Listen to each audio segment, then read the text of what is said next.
Ladies and gentlemen, live from the Pat Walker Theater on the campus of Springdale High School, the 2025 Springdale Public Schools Academy Awards is now.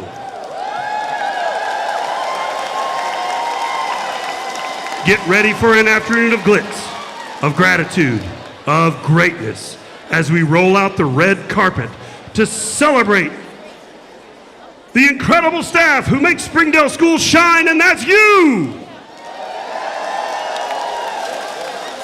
Now, please join me in welcoming the director of our district's blockbuster success, the one and only Dr. Jared Cleveland!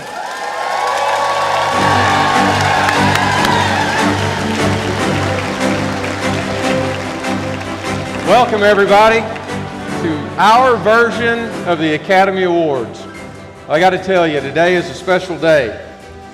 It's probably the only day you'll ever see me dressed this way, unless my wife decides to dress me this way in a casket. But I don't know. I'll not be there, and that's okay. I told somebody today I'm not very funny. That was my attempt. But we've got a couple of guests today that I want to introduce you to kick off this event. Two of our very, very good friends. The first guest I want to introduce you to is a personal friend of mine, but he's someone who works in Washington, D.C. to our best effort. And I'm going to tell you, he does things for us in a quiet manner, a manner that he knows where the bathtubs are in the Capitol. Did you know there are bathtubs in the Capitol from years and years ago? My wife's seen them. And he'll take you and show you the best tour of the Capitol. But the things that he does today, he's an appropriator. And he makes sure things get done in Washington, D.C. And he does things for us. Anybody heard that our title funds had been held up? Did you know that our Congressman, Steve Womack, worked diligently to help get those released? So when he comes out here, you give him a tremendously warm welcome. So, Congressman Womack, if you're out there behind the screen, would you please come out here? And there he is. Yeah, there's our friend. Hi, Congressman. Thanks for being here. Sure appreciate you. Yes, sir, right here.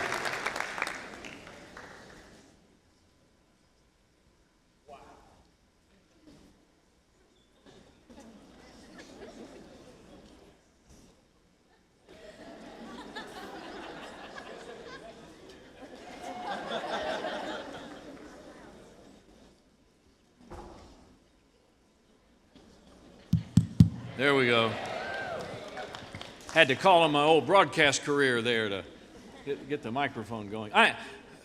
I'm honored to be here, but I got to tell you, I'm really, really disappointed because I was told that I was going to be introduced by Clark Gable, and I was introduced by Happy Gilmore. So he gets my vote, however, for best costume in the event. But what a remarkable, this is one of the, I don't know if there is a rival back to school program in the country than this one. I just, you guys put your heart and soul into it. You do it first class, and it's always a spectacular thing. But I'm here to remind you of why we are here. You have and you perform one of the most important jobs in our nation. You are the people who will teach, guide, mentor, sometimes comfort the bright minds of the future. And they come from right here in Springdale, Arkansas. For those of you that have been a regular attendee of these programs, I'm going to repeat myself. You've heard this story before, but because it's a true story, And because it's a source of pride for me, I tell it every chance I get. But when I would talk to organizations, young and old, when I would talk to people in groups, I would always use my dear, great friend, late friend, Pat Ellison, in describing excellence. And it's about having a standard that all of your peers, executing a standard that all of your peers would ever hope to attain. So when I would go in front of organizations, I would say, you need to be more like the Springdale High School band. Because in the era when Pat Ellison was the director of the Springdale band, she had no peers. That her standard was excellence. Her standard was always perfection. That she didn't spend any time comparing her organization to rival organizations, because that would have been comparing her organization to a standard less than what she was willing to accept. And so it's, I think, somewhat ironic that we're standing here in the Pat Walker auditorium discussing excellence. And this is what your school district does every day without rival, and that is to teach the young minds of our area in your school district in creating the next great generation. And it matters not whether or not you're going to move on to the next level of education. These kids go on to college. You'll hear from Charles Robinson here in just a minute. It matters not whether or not they're going to go into some career in technical field. And it matters not of whether they're going to go serve themselves in the U.S. Armed Forces. Those are three really popular outcomes, that you teach them all the same. And you give them these remarkable opportunities. So it is my job today to thank you for what you do, for who you are, mindful of the fact that you're not just teachers anymore. In some cases, you are clergy. In some cases, you're bankers. In some cases, you're parents that the kids never had. And you're just a lot more than a classroom teacher. And this country can no longer take you and what you do for granted. I don't, and it is a source of pride for me every day I work in Washington to represent an area that puts a premium on our public schools, our educational systems, and our ability to raise the next greatest generation of Americans. So whether it's on the field of play, or in the halls of music and band, or in the judging of the FFA teams, or the DECA programs, or your student leadership, collectively, everything you do here is purposed in making America the great country that it is. So thank you. From the bottom of my heart, and I represent a lot of people that recognize the outstanding contributions you make on an everyday basis. It's an honor and a privilege to serve you. I will tell you this straight up, teachers, particularly those at the high school level, that if at any time, that you feel like that any input I might be able to provide, whether it's in a classroom setting or individually, with leadership groups, with athletic teams, with whomever, if at any time you believe that something that I might say or do could have a positive impact on the people who you educate, you contact my office, and we will ensure that that engagement takes place. God bless you. Have a great, safe, and successful 2025-26 school year. Go Springdale. Thank you, Congressman. He is indeed our friend in Washington, D.C., and it is good to have one. Not everyone has that kind of friend in D.C.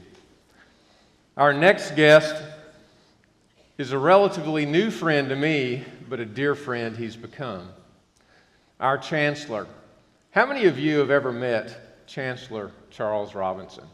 If you have, he is a friend once you meet him. He is personable, he is kind, he is a remarkable individual. I've been around the Arkansas Razorbacks and the University of Arkansas for years and years. Met Chancellor before, President before, never anyone like Charles Robinson. So I'd like for you to give a great Springdale public educator welcome to our Chancellor, Chancellor, University of Arkansas, Dr. Charles Robinson. Thank you for being here, my friend. There's the mic.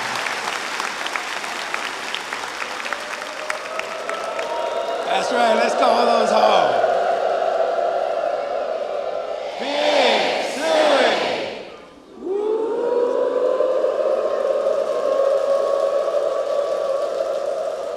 Big Suey!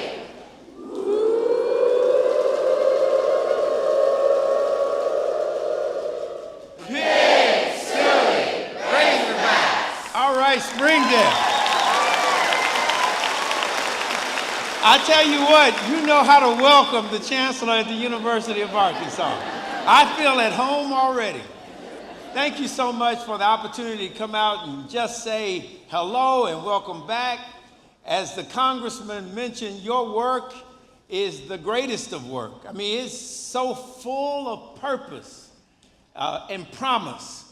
And not all of us are grateful for the work that you do each and every day. You know, I've been Chancellor now for 4 years, and one of the questions that people love to ask me is, how do you like the job? And my response is, I like it most days. And I think teachers know exactly what I'm talking about, right? I like it most days. I had a day yesterday, it was all right. I was meeting with members of our board. Don't tell them I said this. And it was all right. And then I had a morning in which I came here to the university, and we're moving in 7,000 students. I got a chance to engage with those students, to talk to them. You know, they want to take pictures. They want to do selfies. They want to do TikTok videos. I mean, and it reminded me why I warm to this job, why I love it, why it's so engaging, because it's all about the students, really. It's all about doing everything you can to help them find themselves so that they can realize the promise that each and every one of them has and live the American dream. And each and every one of you are so critical to individuals that you come into contact with, having the fulfillment of that promise, understanding what that dream is all about. You have the power of purpose with you each and every day in ways that others can only imagine. And you are powerhouses of purpose. And I am here today just to thank you, as our great congressman did, because you are so vital to everything that we do at the University of Arkansas. None of it would mean anything without the work that you do each and every day. So the next time you have that day when you're like, I don't know, Chancellor, it wasn't the greatest day, just remember your purpose. Because if you remember that power in your purpose, then you realize, like the old song used to say, ain't no mountain high enough. Ain't no valley low enough, no river wide enough to keep me from my purpose. When I have purpose, I believe I can fly. I believe I can touch the sky. I think about it every night and day, spread my wings and fly away. When I have purpose. When I have purpose, all I do is win, no matter what. No diggity, no doubt, because I have purpose. Y'all have a good day.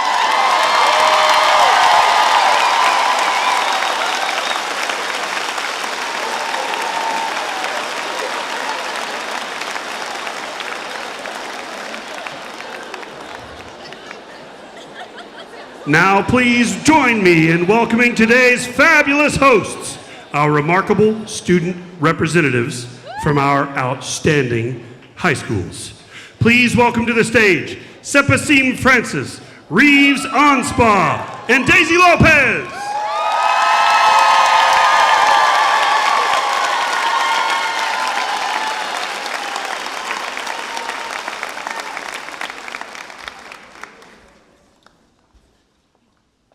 Thank you, everyone, and welcome to the 2025 Springdale Public Schools Academy Show. I am Daisy Lopez from the Don Tyson School of Innovation. And I will be one of your hosts for the afternoon. I am a former Sonora Owl and Linda Childers Nap Gator. What an incredible honor it is to be here today, live from the Springdale High School Performing Arts Theater, for this celebration inspired by the magic and prestige of the Oscars. Just like the Academy Awards recognize the best in film, today we shine a spotlight on the outstanding talent, hard work, and dedication of our Springdale team. Congratulations to each and every one of you for making it to the Springdale Oscars. I am Reeves Anspaugh from HAR-BER High School. I'm also a host for this amazing event. I'm a former Shaw Star, Hellstrom Hero, and Central Warrior. The people in this room are enormously talented, and many of you have had years of memorable classroom performances. This is such a meaningful occasion.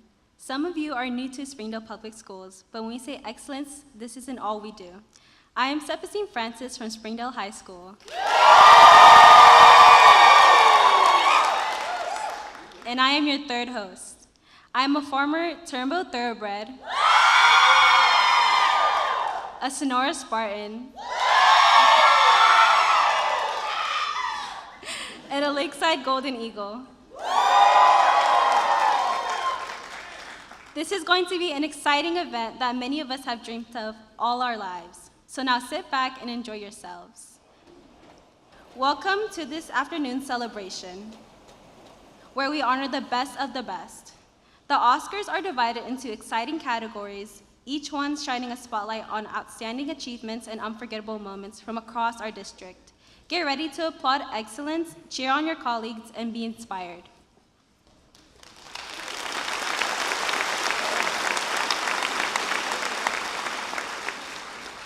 Each school or department was invited to team up and reimagine a popular movie trailer with their own creative twist. Submissions were entered into 5 exciting categories: Best Comedy Production, Best Children's Movie Production, Best Action Adventure Production, Best Drama Production, and my favorite, the Best Performance in a Film Where Literally Anything Can Happen Production. We're pretty sure our administrators had just as much fun making these trailers as you'll have watching them. These performances were evaluated by an esteemed panel of peers, students, and administrators using a very clear, very official rubric. You know, the kind that was typed up with bolded headings and bullet points, the kind that were shared in an April and May meeting and then emailed again as a reminder ad nauseum. We all know those students, you know, the ones with the creative side and march to the beat of their own drum. The ones who view official rubrics as more of guidelines than rules. Well, school administrators are no exception. The basic rules were submissions should be approximately 1 minute long and include 2 or more building teams. Before we begin our award presentation, let's talk about roll call. This year, roll call is getting a major glow up. It's not happening at the beginning like usual, not this time. We're doing things Oscar style. Roll call will happen when your school is announced as a nominee for an Oscar. Are you ready? Let's practice roll call with 2 of our schools. Springdale Pre-K Early Childrenhood Center. And Walter Turnbow Elementary. Now that is what we want to hear. As we begin the award segment of our show, we want to provide directions for the winners. If your school is named a winner, the school principal will come up the stairs by Miss Fink and accept the Oscar.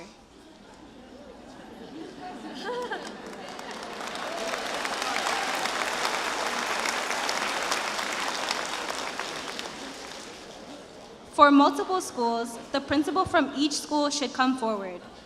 Let's say it one more time. If your school is named a winner, the principal will come up the stairs by Miss Fink and accept the Oscar.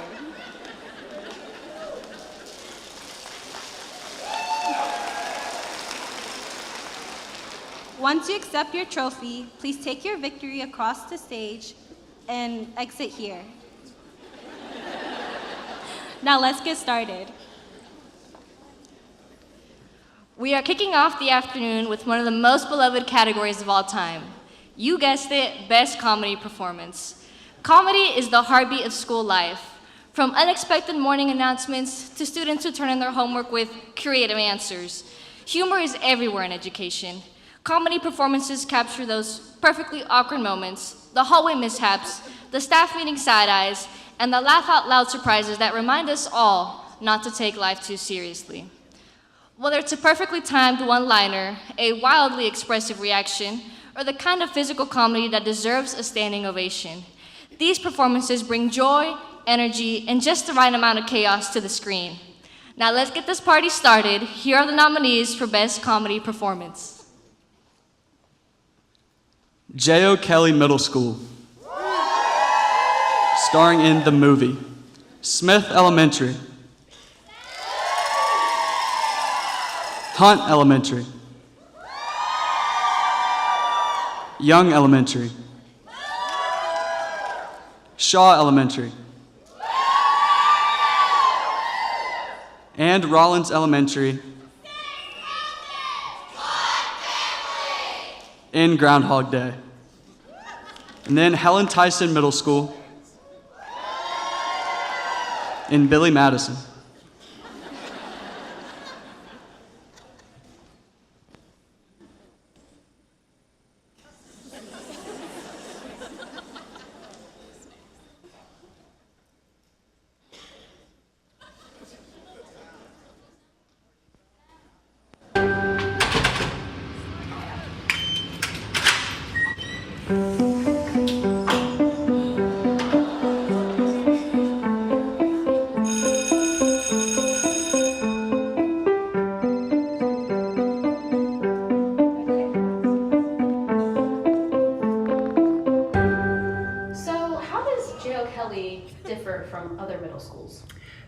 J.O. Kelly Middle School is one of the best middle schools in Springdale. We strive for excellence in every subject.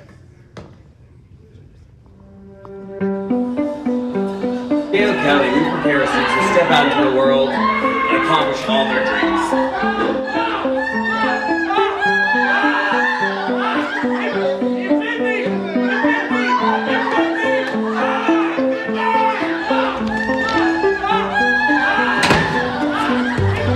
As you can see from this fancy chart,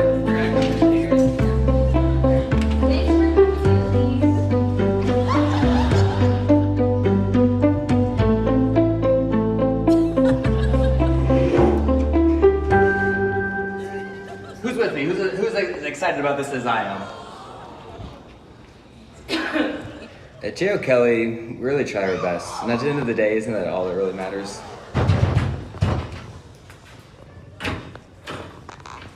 Imposter? I've been looking for you all day. Thank you for your attention to this matter. There are a lot of random rooms in this place. though, so I guess you got away with it?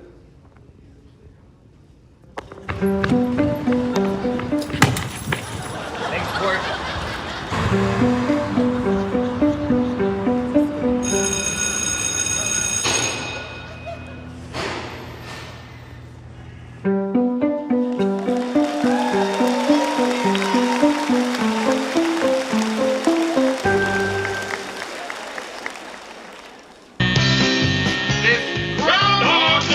Principal Kim Simcoe spends her days at Springdale Elementary. Good morning, Mrs. Simcoe. A queen who slays every morning And now, a teacher needs to take her dog to the vet. with a blast of pure optimism The chances of having a great day of learning, 100%. and a jolt of sheer potential. I need a custodian. We need a custodian, room 206. Walking feet, walking feet. Tackling rough situations like a boss. Oh, okay, we don't know it. Okay. Well, we have another one sit. Okay, And get in line. I've got a couple 28 out here, a years. couple in here. Take over. I'm gonna be sit. There's nothing she can't handle. But what if, for this principal, the bell tolls eternally?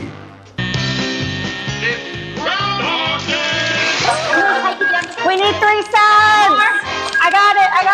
Hello. Now, she's expecting to unexpectedly expect the unexpected. It's going to be a great day of learning. Day after day. Walking feet. After Do day you ever have deja vu? after Hey, we need a day custodian, room 206 for a spill. after day. Over and over. Coming this fall, get ready for a lesson in futility, chaos, coffee, and kindness. Starring educators everywhere. This feels like Groundhog Day. we need 3 subs.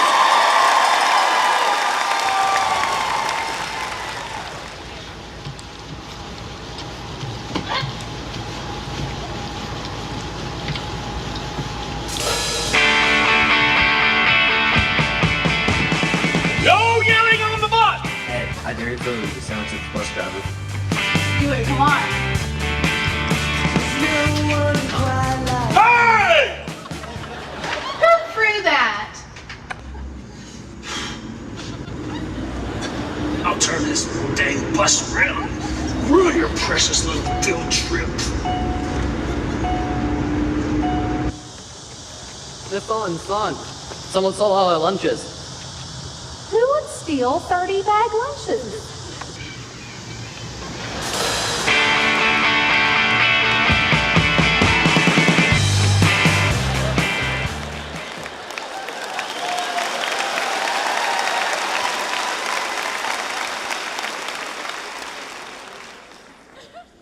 And now for the winner. This is very exciting. Can I get the envelope, please?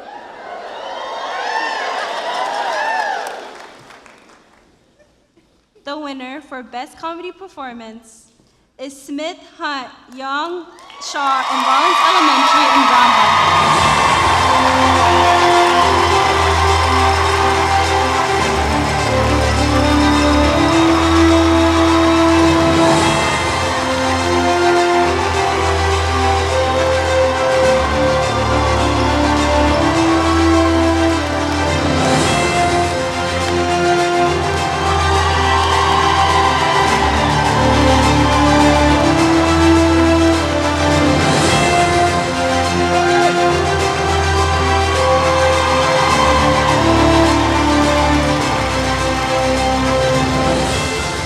Congratulations to those outstanding actors.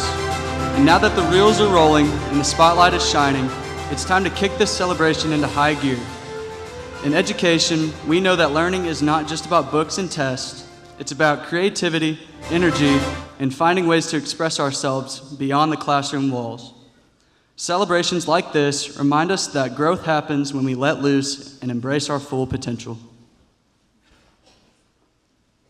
So let's buckle up, loosen those ties, and prepare to launch into an electrifying tribute to the Mavericks among us, those who fly high, think fast, and are not afraid to break the sound barrier. Here to take us there is the band Full Throttle, No Fear.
Wow, what an outstanding performance by the Full Throttle No Fear, and what an exciting show we've had so far. At this moment, let's pause to honor some special performances that truly showcase the spirit and pride of our community. We will have the presentation of colors followed by the Pledge of Allegiance by the HAR-BER High School and Springdale High School FFA, followed by the National Anthem performed by the Superintendent's Choir. Please remain standing.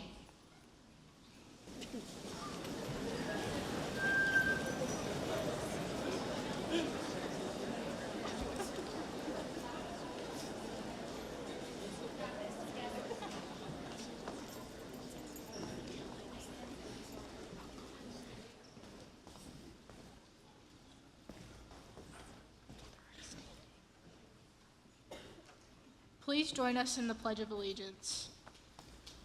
I pledge allegiance to the flag of the United States of America and to the republic for which it stands, one nation, under God, indivisible, with liberty and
was fabulous.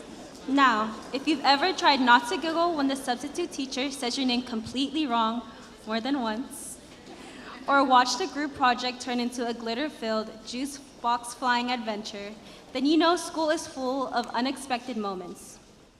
Children's movies take those everyday school experiences, the awkward hand raises, the lunchroom surprises. All these moments get turned into unforgettable stories full of energy and imagination.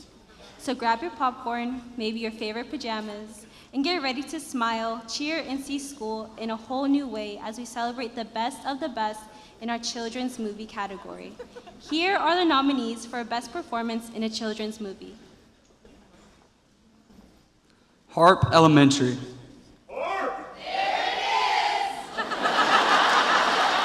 That was good. Westwood Elementary. In Teacher Story. Monitor Elementary.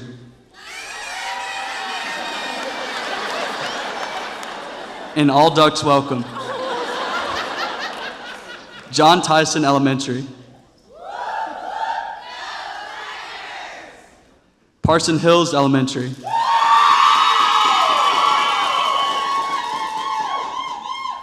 And Sonora Elementary.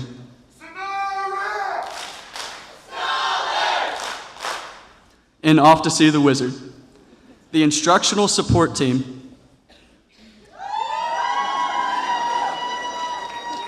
In Inside Out, the Classroom Edition.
When our mallards migrate home for the summer, we always miss them, but it's time to enjoy our summer fun. Still, we count down the days until they return because we're always excited to see their smiling faces.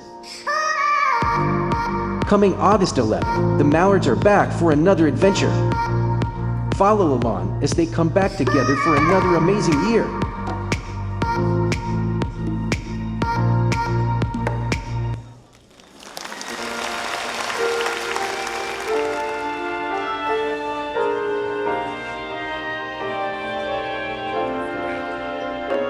Toto, I don't think we're on summer break anymore. If I only had a brain, I'd remember my professional development plans.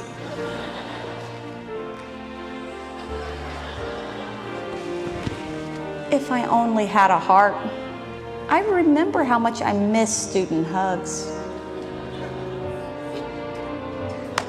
If I only had the nerve to check my email. Budgets and emails and slides, oh my! But what are we going to do?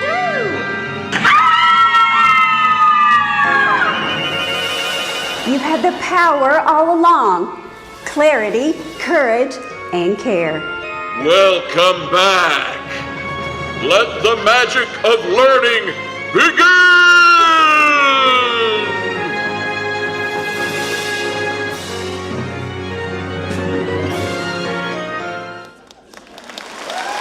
Inside every teacher lives a team of powerful forces, working together in every lesson. Innovation sparks ideas. We must innovate to educate. Language gives them voice. Language is the how of learning. So we have to think through the structure of the language, the function of the language. What can I use to support the language? Student talk brings them to life. When are students going to talk and process their learning? They have to take intentional sips throughout the lesson. Accessibility opens every door. Open doors, remove barriers. I have to open doors, remove barriers. Glasses, headphones, here I go. Instruction guides. Okay, I'm thinking through the lens of NASIT, discussion, there's my discussion cards, there's my breathing. We need more PD! Engagement ignites. How will I engage my learners in this lesson? Curriculum lights the path. Where should I start today? Maybe I'll internalize this? Inclusion pulls up a chair for everyone. Everybody needs something different? That's okay. Perfect. Come on, everybody belongs. Let's go. Hey, let's go, Stacy. Come on. Because teaching isn't one thing, it's everything. This is Inside Out, the classroom edition.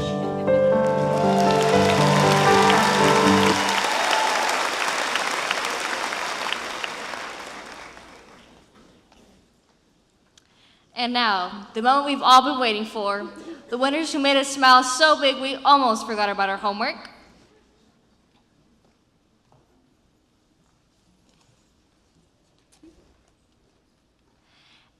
And the winner for Best Performance in a Children's Movie is the Instructional Support Team in Inside Out, the Classroom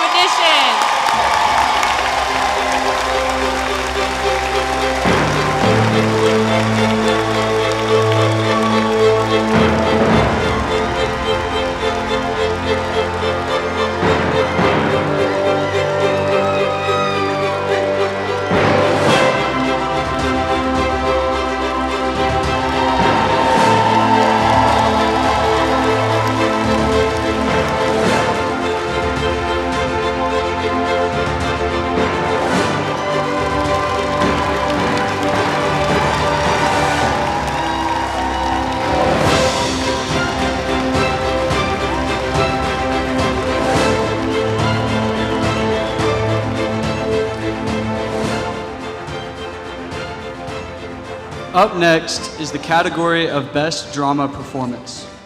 If you've ever witnessed a locker room meltdown, a cafeteria debate that feels like the UN, or a hallway conversation so intense it could rewrite the school handbook, you know drama in schools is no joke. Drama movies take those everyday moments and turn them into epic tales of friendship, rivalry, and maybe just a little bit of overthinking that leads to a big speech. These performances make us feel every emotion, from eye rolls to tears to cheering in the back row, from heartfelt monologues to those, wait, what did they just say? Plot twist, these actors bring the kind of passion that makes even the math teacher's pop quiz feel dramatic. Here are the nominees for Best Drama Performance. Elmdale Elementary, Ambayari, there we go, and a few good educators. Linda Childers Knapp Elementary, and Taken. Don Tyson School of Innovation, and Archer Learning Center, in The Outsiders.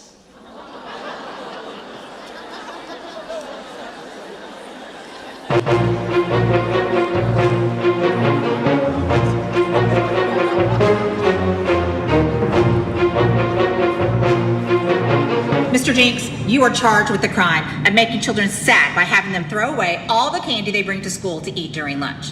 So I have one simple question. Why do you make all the students in your cafeteria throw away the candy? Counselor, we live in a world that has rules, and outside those rules are policies. And those rules and policies are guarded by public school teachers and administrators. Who else is going to do it? I have a greater responsibility than you can possibly fathom. You have the luxury of not knowing what I know, that while the fruit and vegetables not being eaten off student lunch trays is tragic, their existence is necessary so that USDA guidelines and Arkansas state laws are followed. Even if it means I make little Billy cry by having him throw away his tropical fruit-flavored nerds in the trash can. You threw away Susie's, Twinkies, and Melda's Flaming Hot Cheetos, didn't you? Objection!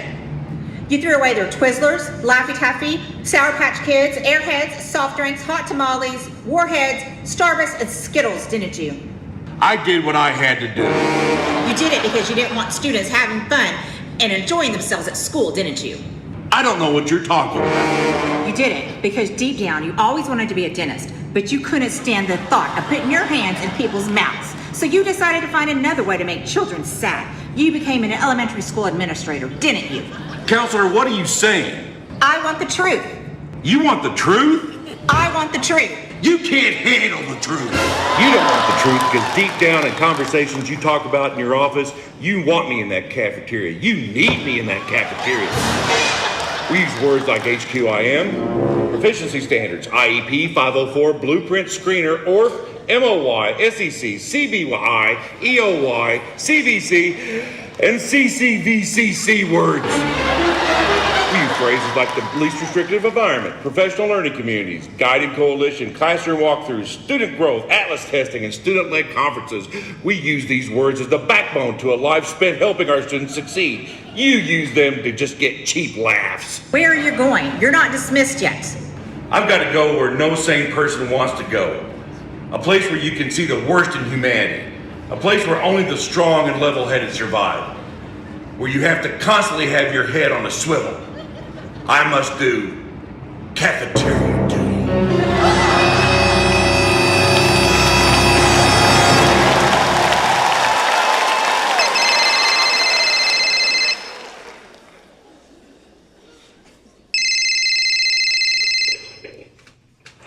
Linda Childers Knapp Elementary.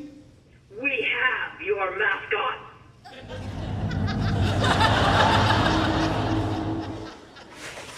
I don't know who you are.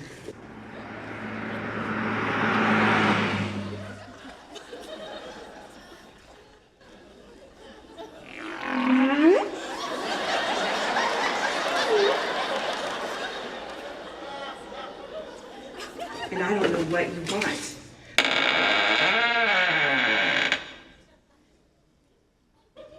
But if you're looking for ransom, forget it.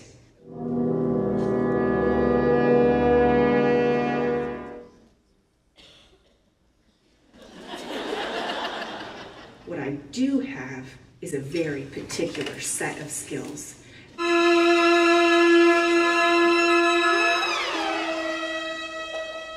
Skills I've acquired over years of hallway duty and playground patrol. Code green, code green. We have a missing mascot.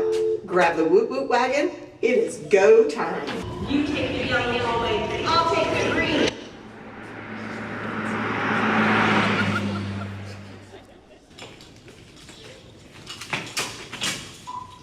I've left all this. Quick, room 203.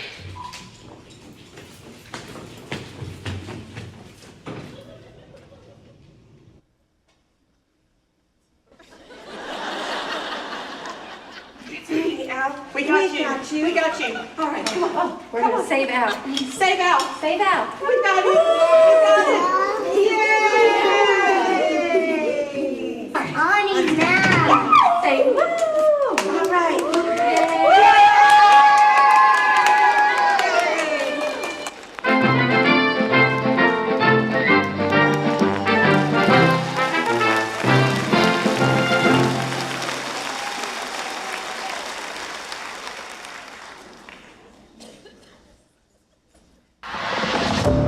In a divided world, it seems like there are insiders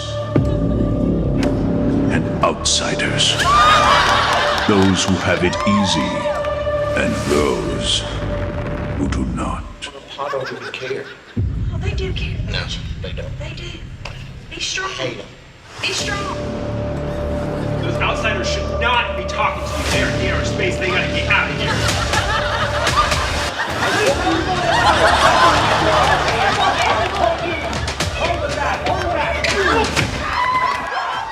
Come on, Johnny, we gotta go. Ah! You're a hero, Johnny. You're gonna make it. But the truth is, all people have all the same struggles in life. and all have the same opportunities to grow and learn. All means all. Stay golden, Pony Boy. Stay golden, Springdale.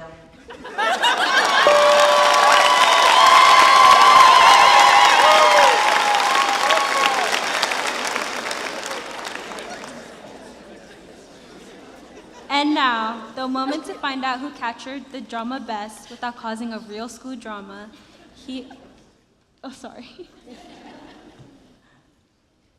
The winner for Best Drama Performance is Don Tyson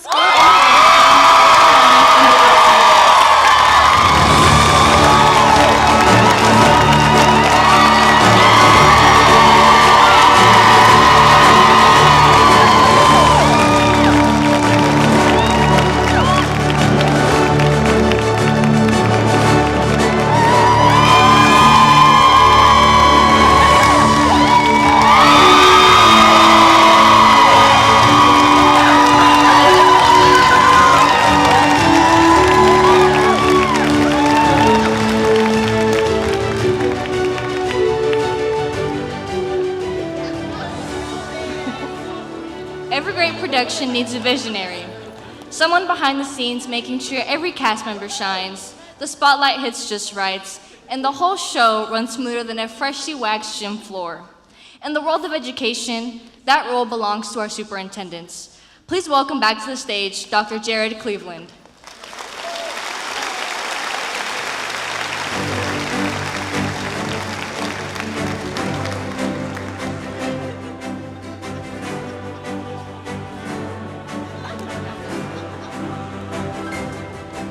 I think I ought to just go back and we need to watch the rest of these and go home.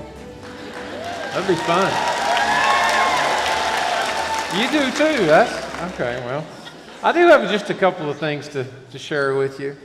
I'm going to introduce you to some folks and I think it'll be fun. I've got a message I do want to share with you. The message is, I believe, interesting. I guess part of it is because I made it. Got some principles to share with you. I want to share with you some things about legislation that does impact our work, right? But first I want to introduce you to some people. But I can't do that until I remind you of who we are, what our mission is, what our values are. This is all of us. There's 2,000 plus of us in this room, right? And we're all, what do we call ourselves? The Springdale what? What? Come on. I know you don't like me to do this, but I want to hear it again because I don't have my hearing aids in today, so you have to do a little louder. We're the Springdale who? Springdale what? Family. We're the family. That's who we are. We're the Springdale family, and we have a set of values that are unique to us. Our mission and our vision, they remain the same. I like Kobe Bryant. You like Kobe Bryant? I miss him. I think he was a neat guy. And a lot of things he said, his work ethic, his diligence, his effort. Now, he probably said some things that maybe I didn't like, but the way he demonstrated his effort, I thought was a unique skill. I did hear that. I don't know what that was. That's you, Arch? It was Arch. It was Archie. Hey, Archie. How are you? Good to see you. Glad you're here. Everything negative, the pressure, the challenges, it's all an opportunity for me to rise. If you're afraid to fail, then you're probably going to. I tell you, we're not afraid to fail here because if you're afraid to fail, it means you're afraid to step forward, isn't it? Our school board leads. And one of the members of our school board is our school board president. And how they do that is they rotate that presidency. And this year we're fortunate enough to have Mr. Nick Emerson as our president. Miss Debbie Creek's our vice president. Mr. Eddie Ramos is our secretary. Michelle Cook's been a past president. Randy Hutchison's past president. Mr. Clinton Bell also on the board. Mr. Kevin Owenby's been a past president. I believe he was president when I was hired. So they've all either been president or going to be president, but right now we're fortunate to have Mr. Nick Emerson. So I'd like to invite Mr. Nick Emerson to the stage. He'd like to address you. You guys welcome Mr. Emerson.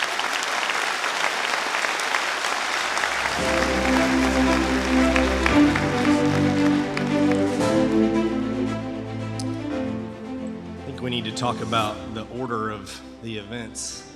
Having me come up after Congressman and Chancellor and rock and roll bands and even a HAR-BER reference that I saw up there. Big shoes to fill. I just want to say thank you for having me today. I'm just the representative of your school board.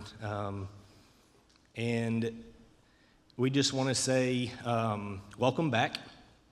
We hope that you all had a great summer and were able to enjoy your time off and recharge for what I know is going to be another great school year.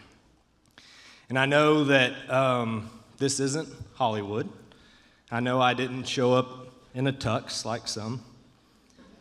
But this moment deserves an Oscar-level spotlight, because the people in this room are about to do the most important, most powerful, most life-altering work that there is.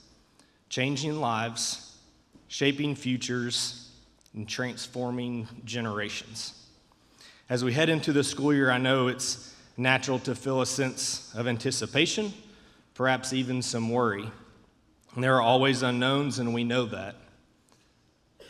And in today's world, the pace of change and the complexity of challenges we face in education can feel overwhelming at times. But uncertainty is also where growth begins. It's where vision becomes real. It's where we lean into purpose and into one another. And remember, you are never walking into this alone. A couple weeks ago, I had the opportunity to sit in with the building administrators during the curriculum and instruction day. And I had the opportunity to witness something that was truly amazing to me. Your building leaders were having meaningful tabletop conversations that were energizing to me. They weren't just talking about standards and strategies. They were asking, what does this mean for our kids? How do we do right by every learner who walks through our doors? They were living out that we teach them all, and all means all in Springdale. And to me, that is what makes Springdale different and special. And I hope we're able to take that same energy and mindset into this school year. And I hope you realize you have a school board, a district leadership team, and a building leadership team that are all here for you. I shared with the administrators that day, and want to share with you as well, 3 reminders that I feel like define our shared mission. First, we must continue to place our students at the center of everything that we do. They are not data points. They are not test scores. They are individuals with dreams, talents, and challenges. And it is our sacred responsibility to see them fully. As I told our building leaders, my prayer for you this school year is that you are filled with a bold hope like you have never felt before. And that hope fills the hearts and minds of each and every one of our students. Number 2, let's never put limits on our students' potential. When we believe in them, when we challenge them, when we surround them with the support and encouragement they need, there is no ceiling to what they can accomplish. We must make them believe fearlessly within themselves by modeling what fearless belief looks like every day. Lastly, let's be intentional about creating a school culture that makes students and families feel safe, connected, and valued through relentless love. Even when they don't make it easy to love them, those are the ones that need it the most. That sense of belonging is not a bonus. It is the foundation for learning. When families feel welcomed and when students know that their school sees them, believes in them, and loves them, well, lights, camera, action. We can disagree on a lot of things. Politics, sports teams, favorite movie or actor. But there's one thing we cannot disagree on. What is best for our students? That's our non-negotiable. We can't put limits on their potential. We can't settle for average. We can't allow fear or comfort zones to dictate our expectations. I want to share with you something that Ms. Tischer shared with us that day that I was with the administrators. And I feel like it sums up why you do what you do really well. It goes like this. Students are the most important people entering our facilities. Students are not an interruption of our work. They are the purpose of it. We are not doing them a favor by serving them. They are entitled to our service. Students are not cold statistics. They are human beings with feelings and emotions like our own. Students are people who bring us their wants, and it is our job to handle them as expeditiously as possible. Take care of the student. That's why we are here. Author is unknown. So, in the spirit of award season, the winner for the most powerful force in a student's life is you. Every teacher, every bus driver, every para, every counselor, every principal, every support staff member, you have the ability to change the life of every student you come in contact with. You have the opportunity to change a family tree for generations. So let's make this year a year of bold hope, fearless belief, and relentless love. Let's raise the bar. Let's keep students at the center. Let's hold each other accountable for greatness. Thank you on behalf of your school board for being who you are and doing what you do. This district is stronger because of you, and our students are better because of you. You've got this, we've got your back, and we are cheering you on. Thank you.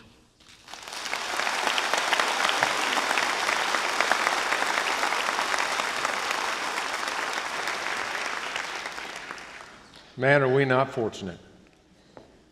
So proud of you. You did such a great job. I tell him sometimes I love him. I mean it, and we should. I love all of them, and quite frankly, love you too. I'm not one of those weirdo people who tell people they love them all the time. But we need to be in the business of loving one another. And I'm not kidding. We need to be. Because when we look around, there's not many people who love us. Just so you know. Am I telling the truth? You're laughing because you know it's true. We've got some state representatives in the room. Not many people love you, do they, Representative Unger, during the legislative session? I know, where's Robin Lundstrom? I know she's, there she is, Robin Lundstrom. We love you, just so you know. Not many people love you during the session, but we love you most of the time, right? And so, no, I'm just kidding. We love you all the time. We love you, Representative Unger. Thank you for being here, and we're always happy to have you. And we know that you represent us well in Little Rock. Did you have any other of your legislative friends here today? Do you know? Okay, well, thanks for being here. Always welcome. I am going to step on your toes a little bit. You know, when we go to church, we get our toes stepped on, right? Sometimes get convicted a little bit. Just as an aside, the reason why I know that I'm going to step on your toes, my own toes get stepped on when I go to church every time because I know I'm a bad guy sometimes. If you get convicted, you know you can do better. I'm convicted every single day to do better for you, to do better for our children, to do better for my family. Because I know that we have to do better in the areas of our core pillars. In safety. You know, you look around the room, you see these bright yellow shirts. Aren't you glad to have our CSSOs? Me too. I've gotten to know them better because I'm almost one. They've let me in the club. I did a little work this summer to do the training, and I'm not even close to where they are. But they're almost letting me in the club, so I appreciate that. our SROs too. They're just amazing people, and they're there every day to work for you, to keep you safe, and to do the job, keep our children safe. Our partners in our community, we are in the mecca of industry, as you know. We have Tyson Foods and Walmart and Georgia's and all of the surrounding community here that serve us. I know we have spouses that are out that are working in these business and industry sectors that keep the economic engine of the region going. Massive, massive undertaking. Springdale, in my mind, and Bill's right, if you look through my eyes in Springdale, we are an international community right here. If you take us off the map of the community or in the business and industry sector that's right here, the world kind of hiccups for a while because of Springdale. Archie Schaefer, don't you agree with that? If Tyson Foods wasn't here, the world would go hungry, I think. Yes? Absolutely. So we have great partnerships. And I believe you teach the students of tomorrow that are going to keep this economic engine going, student achievement.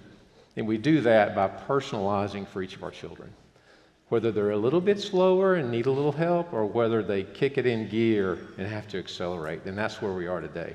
So we're going to talk about these things all through our big audacious goals. And when you read these goals, and I'm not going to go through them, they're not audacious. They're just big because we've got 22,000 or so kids. What are we going to talk about today? I'm going to kick it in gear because Miss Fink got a timer on me, and all these movies were slow, so I've got to kick it in gear. So, okay.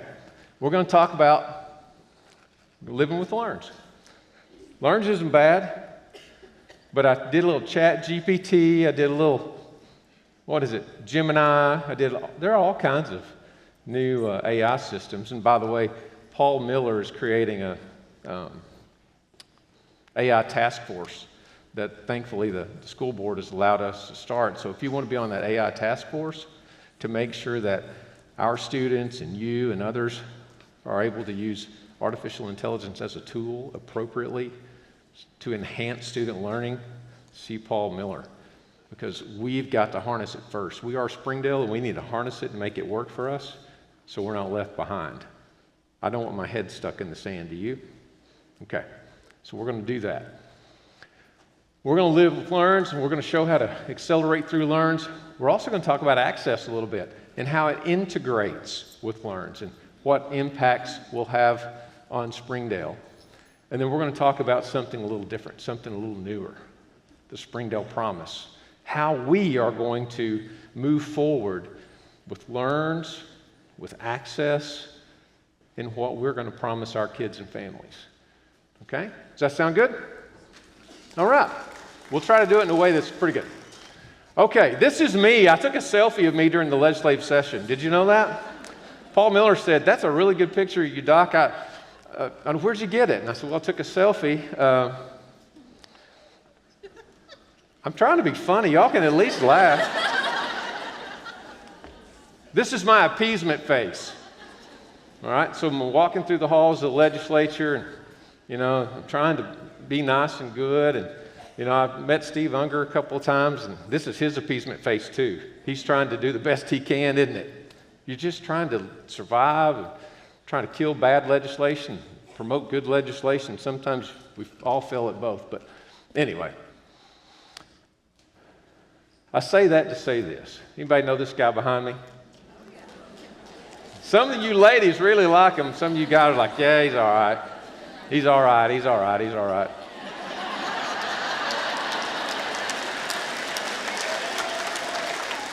Thank you. All right. Paul, can you play that for us? Because really not that bad advice, is it?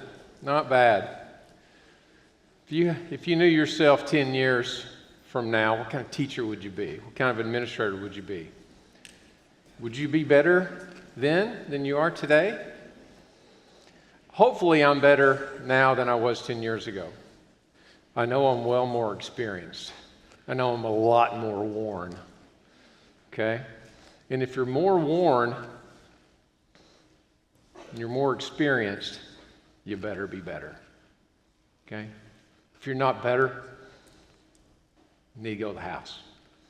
I'm going to go to the house if I'm not getting better every day, okay? That's my message to me. Learns.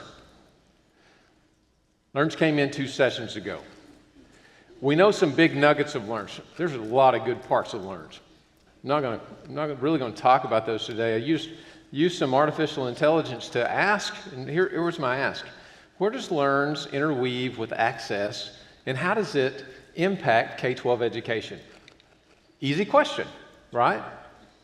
It is amazing what artificial intelligence will pull together when there's no influence in the question, when there's no emotion in the question. Interesting, isn't it? So, not upset about it, just going to kind of look through a couple of things. Big nuggets. Education freedom accounts. Not mad about it because this is going to make us better. This is my filter. We're going to get better when we compete. You believe that? Why is athletics important? Athletics is important for all of us because we get better when we compete. Why am I so competitive as a human? I don't know. Part of it is we're just in there. How many of you are competitive? You get mad if you lose at Monopoly. I know some of you. Okay? Same way. Why is Damon Donnell so competitive? I don't know. Something's just in him. I don't know. Right, Damon? Something's in you. Just, that's okay. But we're competitive, and that's okay. But it hurts when we lose a child. Okay? It really does, because we feel like we've been rejected. But funding follows the student. That's potential loss of revenue for us. All of us. When that happens across the state, especially for small and rural, that almost $8,000, which will be $8,000 this year, could potentially get to the point to where small and rural districts could go away. Just so you know. So they're really competitive, okay? And those isolated schools may really struggle. We're somewhat protected, okay? So at the very bottom, education freedom account funds may not always be fully used for education or may cover expenses that public schools already provide. A lot of public schools are around. A lot of private schools are popping up. Kids are able to homeschool. That money follows the child. Again, we've got to be so good that students want to stay with us. How many of us think we can do that? Okay. I do too.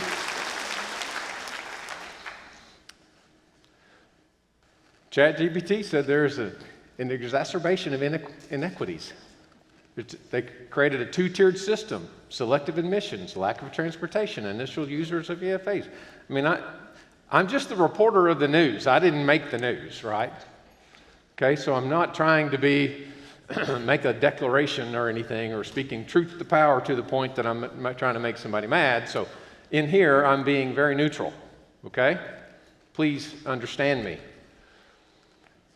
But there could be what ChatGPT says is a 2-tiered system, because private schools don't have to follow the same rules we do.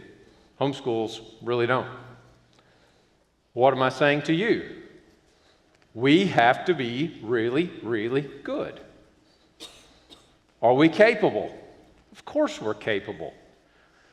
We have the options and the opportunities to attract all children. We have to make sure that we are very, what is it, Damon? 5-star friend. Boy, I'm picking on you today. 5-star customer service. That doesn't mean we let folks run over us. It doesn't mean that we don't say discipline isn't important. What it means is we have the appropriate accountability and we do right. We just do right. We do right by kids, we do right by parents, we do right by our community. And we have appropriate quality instruction to where people want to come back to us. You know what else we do? We accept every child that comes to our door.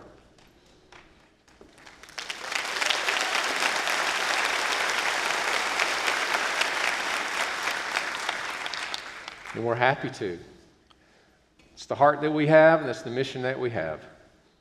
Just like what Mr. Emerson said, it's who we are. All does mean all here, and it will forever mean that here. Not everyone provides transportation, not even charter schools, and that's okay. We're going to. We're going to try to go as door to door as we possibly can. That being said, anybody that has a CDL, see Kevin Conkin. We're about 6 or 7 short. We've got some bus drivers with some health issues at the moment. This is a real plug. I am telling you the truth. We're starting off a little bit short, so see Kev. He'd be happy to give you a little bonus of some bananas and some milk and whatever else he can pull out of his office fridge or whatever, if he has one. So, anyway, let's move on.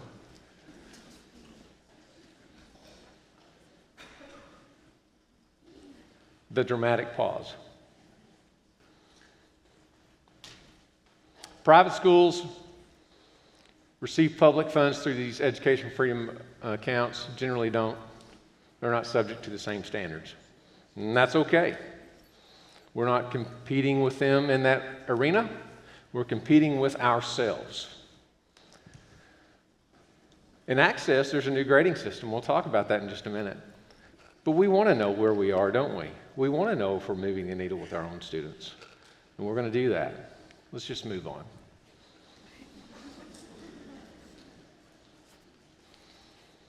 While the LEARNS Act increased the minimum teacher salary to $50,000, that didn't impact you. Not in Springdale. It didn't impact Fayetteville, didn't impact Rogers, didn't impact Bentonville. You know who it did impact? Every other school district in the state, just about. Most school districts in the state had a flat, everybody got 50. Do you know that? That's pretty tough, isn't it? Imagine being a 28-year teacher and you've worked so hard and you've moved over to your master's degree and you're chugging along and you're at 28 and you're just thinking about, man, I can't wait, I might just T-drop or whatever. And then here comes la-ta-da-da, your little daughter or son is going to be a teacher too, and that little twerp gets $50,000 too. You know? And you think, and you're glad your kid gets a job, but the twerp's making the same amount you are, and you know you raised the twerp. No, I'm just kidding. I don't even know what a twerp is, but no, I'm proud. I think it's great that I think every teacher ought to make at minimum $70,000. I really do. What heck, if you're going to clap for that, let's make it 75. We've got a couple legislators in here. No pressure, I told you. You may not come back, but that's good. You really should, though. You really should. That's at a minimum. But there's work to do. Here, we stayed with the teacher salary schedule. We even moved it up. So we're up above $54,000. We're going to continue to do that. That's the focus our school board has. Our assessment remains, it increases, continues to increase some, but our millage is the lowest in the land, just so you know. And we're going to stay focused on keeping our millage low. We don't plan to ask our local community for any more taxes. We think that we can do more with less. And so if you live in Northwest Arkansas and you want to build a house or buy a house, you know where you ought to do it? Bill Rogers, where should we do it? Oh, he'd leave? Nick, where should they do it? Springdale. You can get a whole lot more here. You can pay a lot less taxes if you live in Springdale, okay? Okay, let's move on. But it is kind of hard on some teachers across the state when they feel like they weren't being appreciated. So, in summary, from the perspective of many of the public school advocates, LEARNS was kind of a hurt to them. The danger of the LEARNS Act's Education Freedom Account lies in the potential to significantly reduce public school funding, creates less equitable education landscape by favoring selective private institutions, and weaken the comprehensive public education system that serves all students regardless of their background or needs. ChatGPT, not Jared. But in Springdale, we're going to isolate our kids from anything like that. We're going to isolate our community from anything like that. It is being challenged, that you should know. Who knows what the court's going to do? The legislature makes the laws, and I think there's an opportunity there for the legislature to make sure that it stays legal. Access. Anybody really follow the new access law? There's a whole lot happening with access. I can tell you, every time I was in the Capitol, I would run into our chancellor. That's where he and I that's where we really got to know each other. One day he came in, and you know, he's a real tall guy. He came in, "Hey, Jared, how you doing?" He picks me up. My feet are like barely on the ground. So I knew we were friends at that point. Super, super nice guy. I really liked him. He's an awesome guy. But we'll go into, so it was really known as Senate Bill 246 and House Bill 1512. And it's a significant piece of legislation that provided lots of acceleration for high schools. And despite its many nuances, what Access did for us is it changed our accountability system. You know, we went from this really janky accountability system. You know, over time, you continue to change A, B, C, D, and F, and how we get to A, B, C, D, and F. And this simplified a lot of it. But when we simplified it, some things that really helped us, like how we really move our ELL kids, they did this to it. So we don't really get credit for our L's. And we do some really good work with our L's. So we're going to work on that. Thank goodness our local representatives are in here, because they know that we need credit for our L's. So thank you again.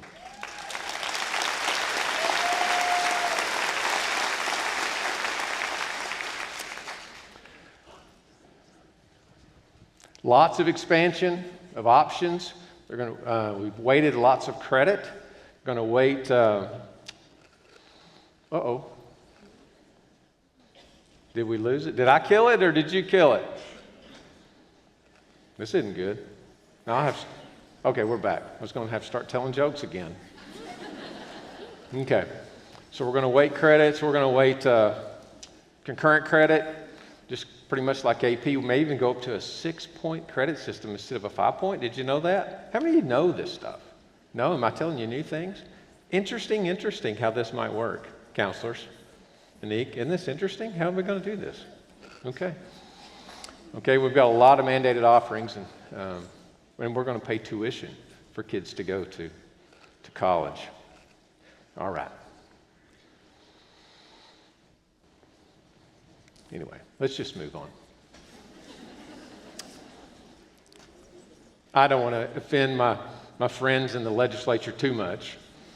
So, honestly, they really did good work for us, because oftentimes I would get a text message from Representative Munger, and he'd say, "Hey, you got a minute for a call?" I'd call, we'd talk. He's like, "Oh, okay." He'd do his best. Or Representative Lundstrom, at 10 o'clock at night, I'd get a call from her, and she's driving from here to there, whatever, and we'd talk for 30 minutes or 45 minutes. This is true, is it not?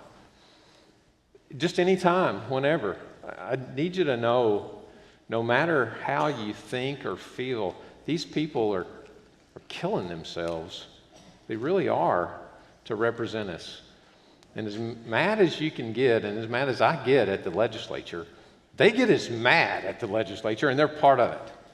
So anyway, that's just an aside.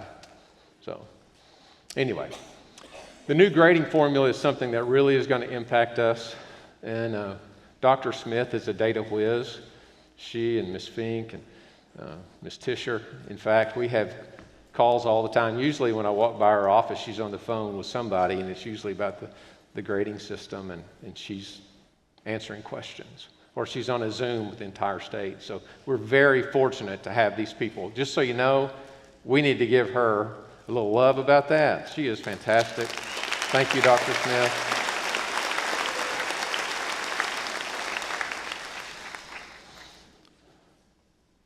Anyway, this accountability system is shifting, and we are going to focus on outcomes, and we are not afraid of that because we can produce.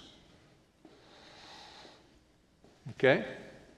We're going to expand our curriculum. We've already started this college readiness. We started it 4 or 5 years ago, didn't we? Pushing it out. What do we focus on? Enlistment, enrollment, and employment. I really feel like Springdale, Arkansas, Springdale High School, Don Tyson, and HAR-BER began this push that now the rest of the state is following. You did this. You did this. It is now working. And the state's following your lead. So congratulations to you. You deserve a round of applause.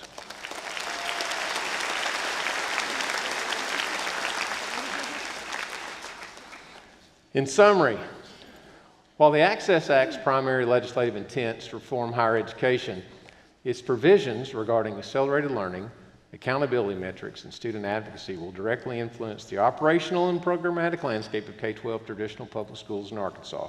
Good. That's fine. We're going to continue to chug along because Springdale, Arkansas is smoking good.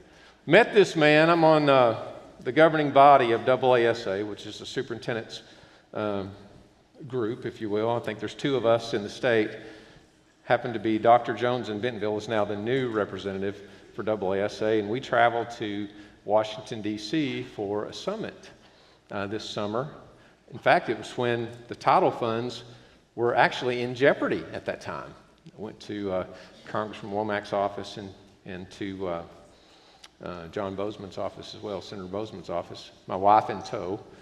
And I think, did I see Dr. Duncan here too? Yeah, Dr. Duncan, she showed up and we all scared them, when we went to their office. But I met this gentleman, Andrew Rotherham, and he is with a group called Bellwether. And Bellwether is actually working with us. I'm on a committee in the state right now that is reviewing how to change the Student Foundation funding formula. Are you familiar with that? We have to have a recommendation to the Adequacy Committee, to the legislature by November. So I have 15 minutes?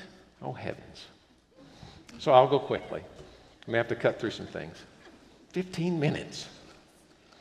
All right. Here's where the rubber hits the road. So listen quickly, I'll talk faster. So I may go quickly, but I will put this out to you. This is very important.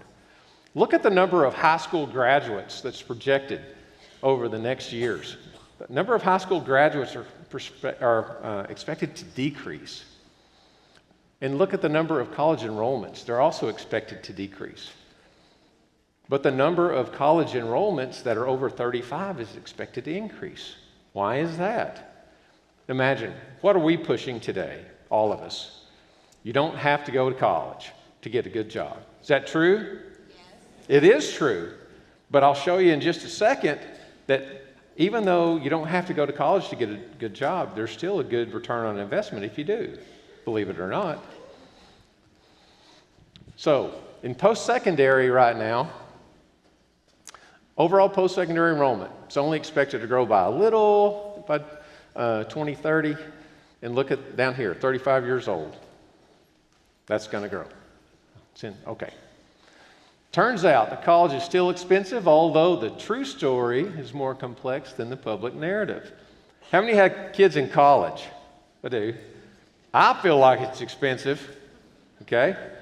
And if they're I'm glad the chancellor's gone. If they're at the U of A, it feels really expensive. If they're at NWAC, it feels less expensive, but it's still expensive. So there were some questions asked to people who have kids in both 4-year institution or 2-year institution, and they were asked the question of which is the better value? Who got the best return on investment? And I'll click on over to that. Okay, I think this is it. Sentiments around higher ed, okay. No. Here it is.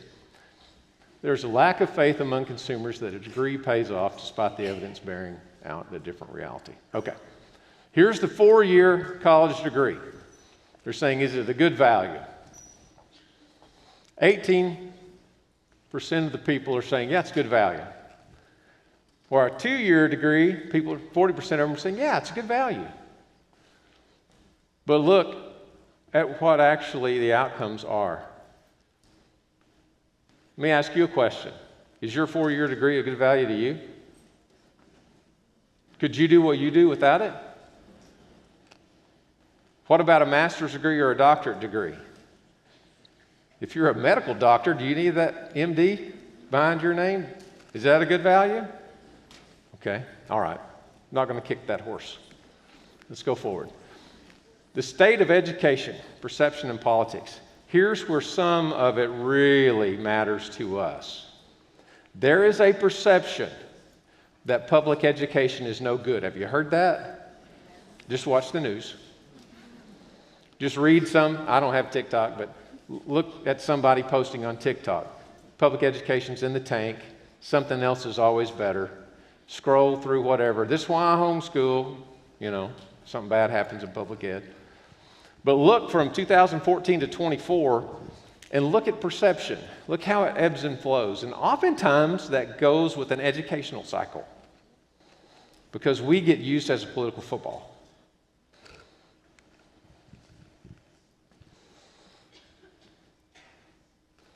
Right direction or wrong direction? Again, think this has anything to do with politics? Anybody want me to send these out to you so you can have it? It's pretty interesting, isn't it? Yeah, I think so too.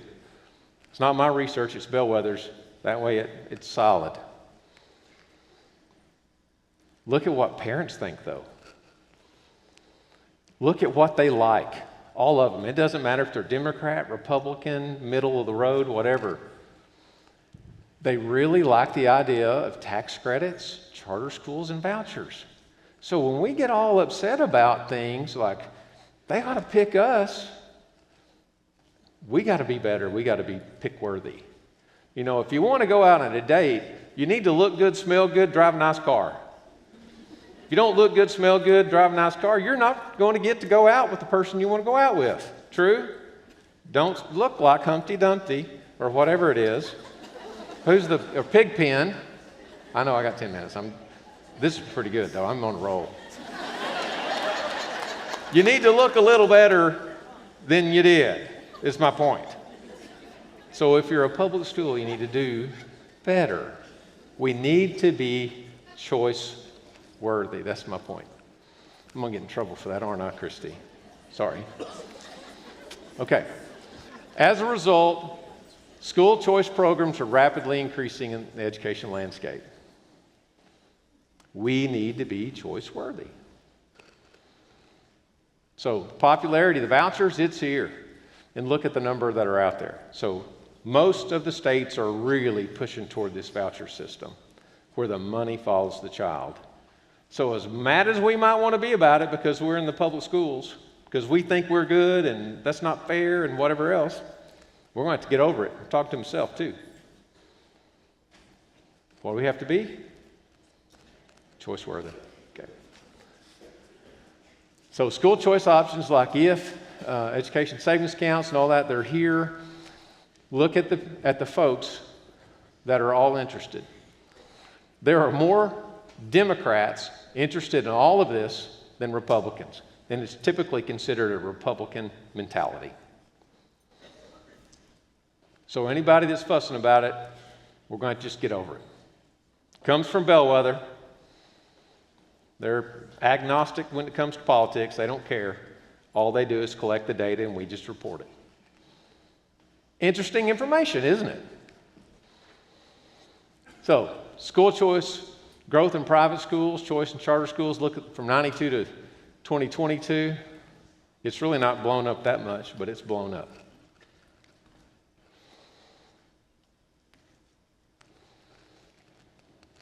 Y'all just look. Other issues impacting K-12. This is our student achievement. Arkansas, we're right here.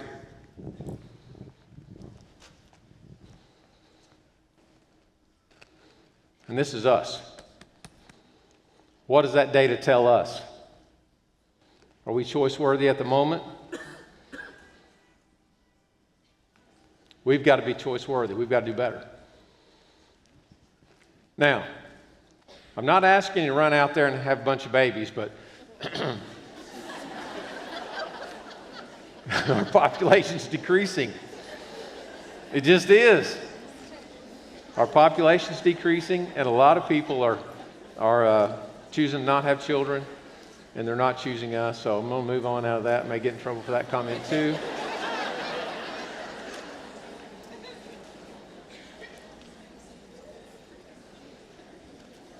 As enrollments decline across our state and across the country, you're going to see school closures. Do not be surprised. So it's not a matter of which schools stay open, it's which ones are closed. So where do we go from here? We've got to teach kids how to read and write. We've got to educate. We've got to set our kids up for secure financial futures. So that leads me to, that's him. We've got to change the narrative. We've got to talk about what we all can get on board with. From one side of the spectrum to the other. Whether you're a Democrat, whether you're independent, whether you're a Republican, it doesn't matter. We've got to make sure that we are choice worthy for anybody that decides they're anything in politics. And I heard from a guy one time, he said, you know, Jared, all politics are local. Everything comes down. I mean, it's local. And so I believe that. We need to use words that work. Everybody believes that children need opportunities, and I do too. How many of you believe that every child deserves a great education? I do too. I do too. I just happen to believe we need to do it here. So in order to promote genuine education excellence, we must first identify these right words, and it's children. It's all about our kids. And we don't need to start fighting about it. Let's just talk about children. Give them the opportunity, give them choices. We have shared values here, okay? We're going to prepare the kids to succeed in life. They'll all have equal opportunity and access, K-12. We'll feel a sense of safety and belonging. Partnerships between schools, parents, and our community. That's higher ed. That's the people we work with in our community. And we're going to invest in the improvement of our public schools everywhere. But that's here. The two major things when polled about perception that that parents want is they want their children to learn life skills and how to think. Not bad. And we do that. All of these other things that really are tested, okay. How do you test life skills and critical thinking? We do that a little bit, but we want to make sure that they get that here. So, life skills in addition to academic success, that's what they want us to do. And we can all agree on that. So start with children, build to community and to country. We're going to prioritize how our school district can best support our children in the most impactful way. So, most important part that I have the least amount of time for, the Springdale Promise. We all want the same thing for our children, the opportunity to receive an education that prepares them to contribute as a productive member of society and find success in life on a path of their choosing. Do you agree with that? I do too. This is our commitment to provide every child in our community with a highly effective education that prepares them for college, career, and real life in the real world. So there's 5 major principles. We're going to go, 4 major, there are 5, excuse me. 5 principles, go through them. We're going to prioritize student-centered learning, the new basics, which are real skills for real life. 3, to attract, hire, retain, and reward the best people. Guess who that is? 4, build highly engaged family, community, and business partnerships. Are you already doing that? You're doing that, especially you high school folks, junior high folks. In 5, we're going to measure what really matters. All right, principle 1. Ms. Fink, what's my time? Doesn't matter. It's not matter. She's not even holding it up. Okay. Prioritize student-centered learning. This goes beyond meeting the basic needs or chasing rigid outcomes. Do y'all remember No Child Left Behind? Some of you do. You're old as me, all right? What do we do in No Child Left Behind? We just started planting them in their seats, and we just drilled them and skilled them and all of that, and we forgot that they needed to play. We forgot they needed to go outside and get the stink on and get them moving and shaking and then get them back inside and feed them a little something so they were ready to learn again. We're going to do that again in Springdale. It's time. We're going to do that. They're going to get ready. We just have to, and I think our legislature's ready. I talked to our secretary at Link the other day, and he knows, the guy knows, we've got to get back to what matters and what's going to help our kids. For all children, building resilience through persistence and trial and error is foundational for success in the real world. How many of you have hurt yourself while you're trying to build something? Is that trial and error? That's okay. It's where you learn. Principle 2, the new basics, real skills for real life. Believe that? Me too. So, one who is prepared upon graduation to take full advantage of any of the wide range of options available. So we do the 3 E's, enrolled, enlisted, or employed. Is there another option? Being on grandma's couch, Jason, is no option. Quitting is no option. We will get them across the line with skills. No option. So, what are these real skills? Critical thinking, problem solving, time management, goal setting, self-regulation. Those are the main points of that slide. Okay? I know you're getting tired. We'll get back to the movies in just a second. Principle 3. Now we're going to talk about you. Perk up a little. Attract, hire, retain, and reward the best people. How many of you are talented? How many of you are motivated? How many of you are highly effective? Okay, we'll just go to principle 4. I think we're already there on that one. What we are going to do here is we're going to develop a deep bench, meaning we're going to make sure somebody's next.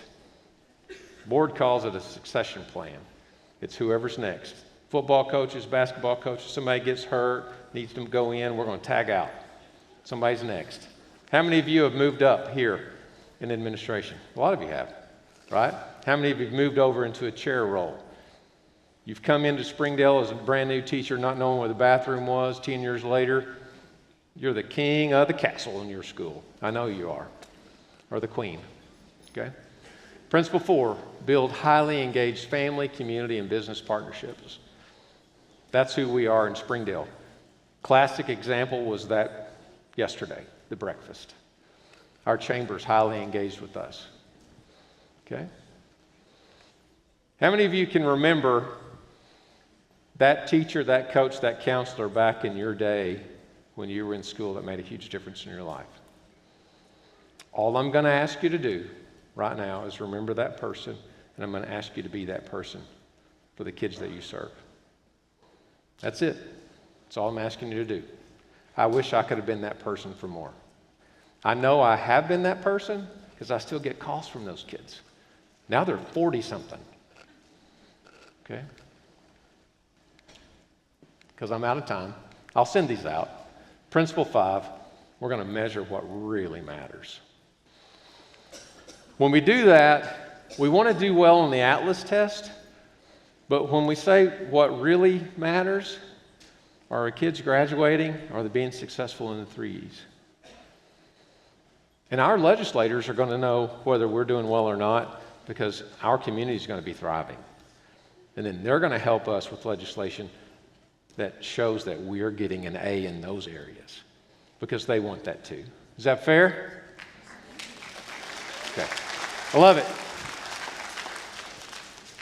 Okay. I'm just going to move on. So we are investing in our own.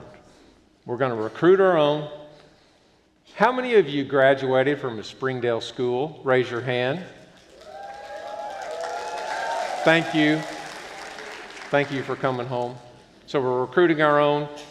Our school board is committed to increasing salaries. You're going to see a lot of facility work, like Westwood's being redone, just like Central and Southwest. You're going to see more things like that. Jones is going to be replaced as well. And you're going to see a lot of athletic facilities work. You're going to see this building get a redo. The last thing I'm going to say to you, and I'm going to end with a little short video, is ease is a greater threat to progress than hardship. You believe that? You have an easy life, you don't get much out of it. Everything you do every single day is hard. But when you go home and you put your head on your pillow and you actually get a good night's sleep, when you can. I heard somebody laughed down here. I heard it.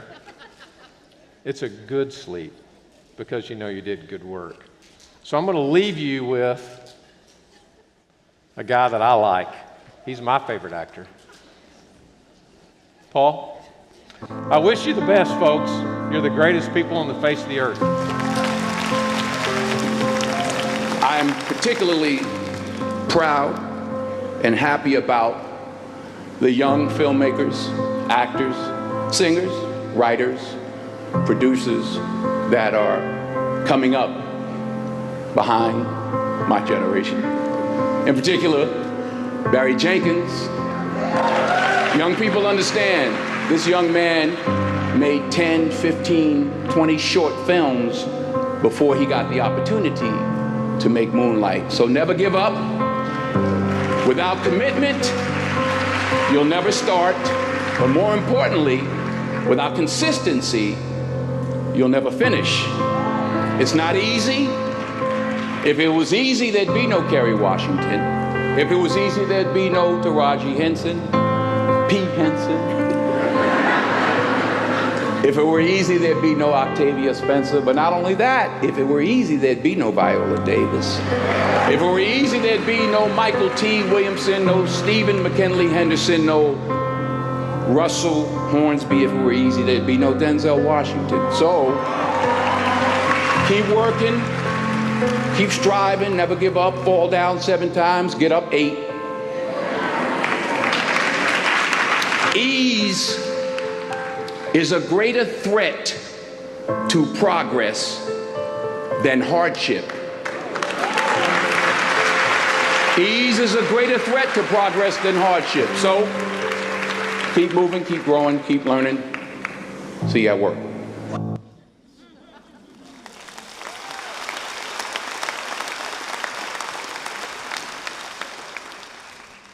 Thank you, Dr. Cleveland. And now, buckle up as we hit 88 miles per hour and head back to the future. A teenage time traveler, a wild-eyed scientist, and a DeLorean taught us that the choices we make and the people who believe in us can change everything. This next performance is a tribute to the mentors, the encouragers, the risk-takers, and all those who know that the most powerful force in the universe isn't lightning, it's love. Whether you're trying to get back to 1985 or just reach the heart of a student, the power of love is real, and it is what makes all the difference. Please welcome the Lovebirds to the stage. This is a reminder that every great journey begins with someone who cares.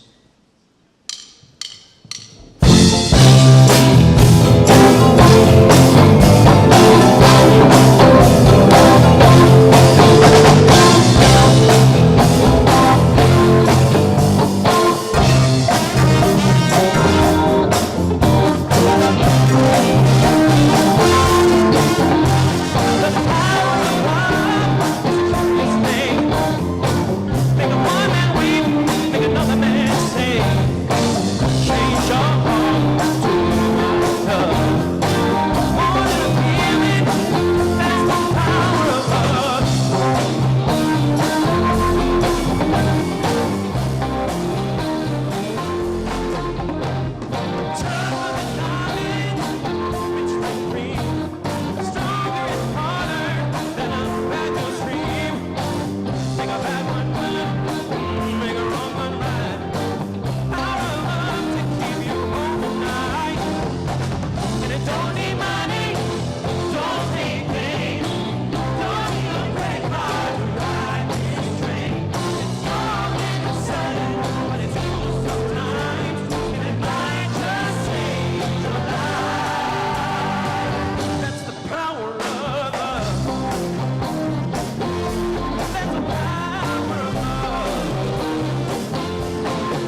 And now, grab your capes, stretch out those tights, and adjust your glasses, because it's time to reveal the nominees for Best Performance in a Film Where Literally Anything Can Happen. Superheroes come in all forms. Some wear spandex, others rock a utility belt, and some just carry tater tots in their cargo pockets with a Vote for Cleveland shirt. Whether they save the world with an 8-ball or sweet dance moves in moon boots, tonight we honor them all. Let's find out who soared to the top, the nominees for Best Performance in a Film Where Literally Anything Can Happen. George Elementary.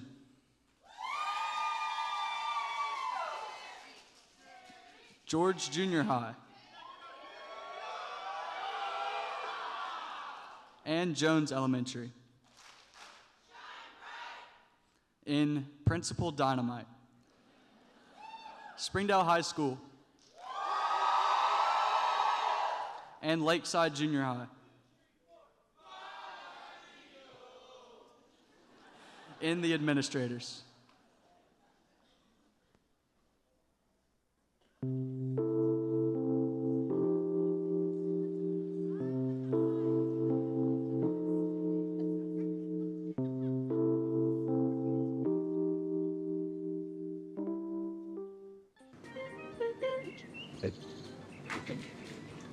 Hello? Do you get Jared Cleveland for me? What do you need? Well, just tell him to come get me. Why? Because I don't feel good. Why don't you go see the school nurse? No, she doesn't know anything. Will you do me a favor then? You bring me my chapstick. Will you just come get me? No, Swope. But my lips hurt real bad. Just borrow some from the school nurse. I know she has like 5 sticks in her drawer. I'm not gonna use hers, you sicko. See ya. Oh, idiot.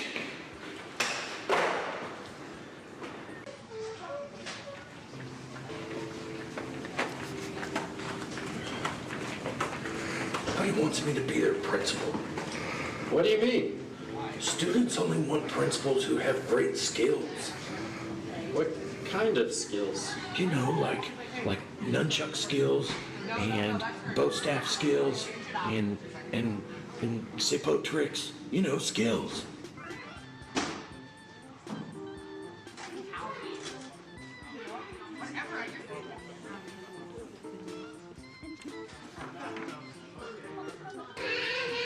Is that 1% milk?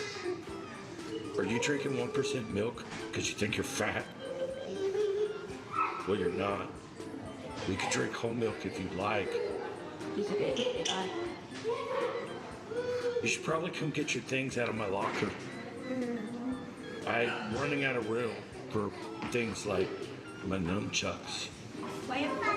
Where's your locker? Okay, now make a fist and slowly bring it under your chin like this.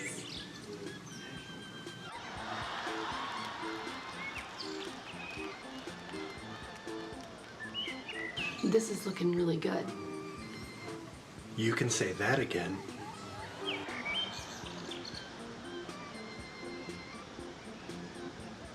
Okay, now hold still right there and imagine yourself weightless, floating in the ocean, surrounded by tiny little seahorses.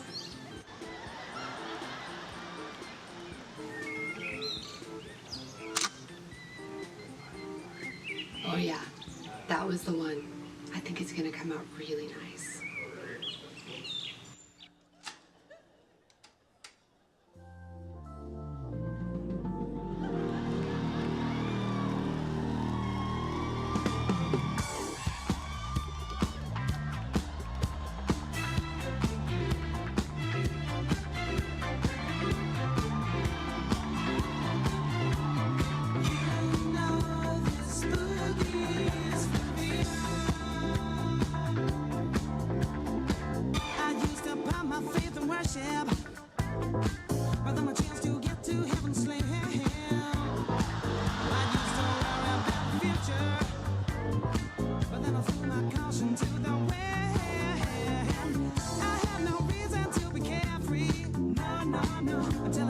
left to the other side of town.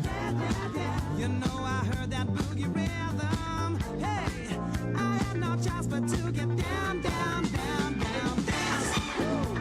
Nothing left for me to do but dance anyway. Yeah, got you.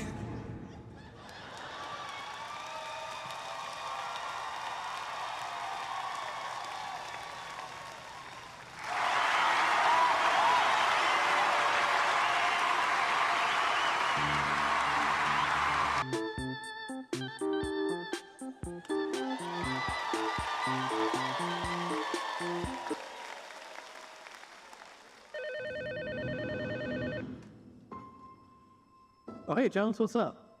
Kids are coming in 4 days. Are you ready? We're ready. Are you ready? Let's assemble. 8 heroes are ready to answer the call. It's time. The Enforcer, when things get wild, he stays chill. The Regulator, one sign. Chaos, stopped. The Walkie Whisperer. Problems arise, he calls for backup. The Voice. Why walk when you can shout? The Mobile Manager. He rolls, problems fall. The Oracle. When rules get tricky, the 8-ball decides. The Precisionist. With pencil and ruler, he never misses. The Disciplinarian. Calm voice, Jedi focus. Protectors of peace, defenders of order. Champions of learning. The Administrators. Fighting for the future of Springdale.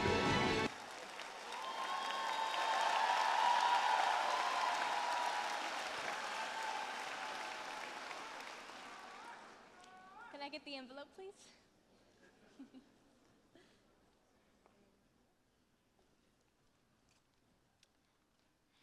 And the winner for Best Performance in a Film Where Literally Anything Can Happen is George Elementary, George Junior High, and Jones Elementary, and Principal Dynamite.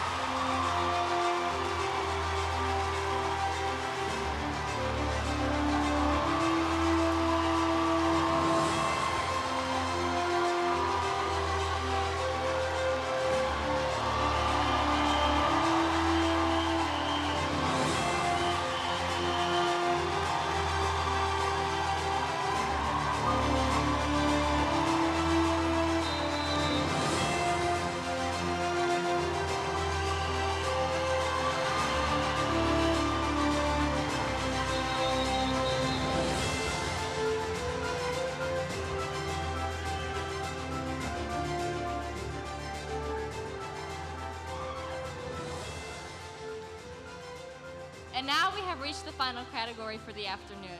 And we are ending on a high note with the crowd favorite, action adventure. Serving in high schools every day can be like an epic quest.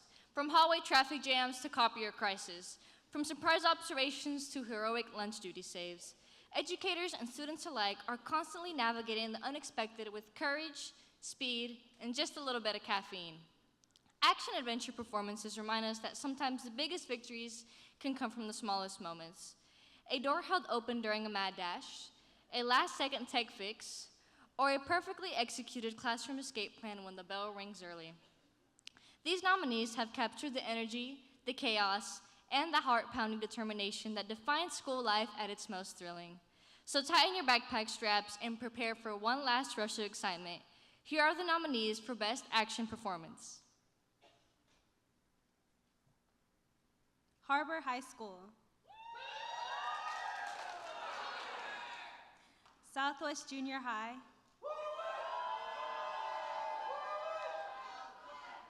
And Central Junior High. In SPS Championship season. Hellstern Middle School.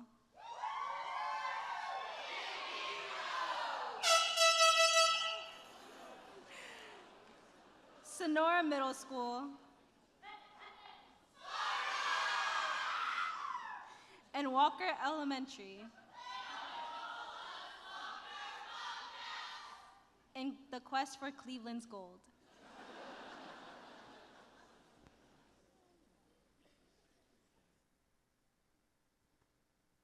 Ladies and gentlemen. Every fall, we return to the field.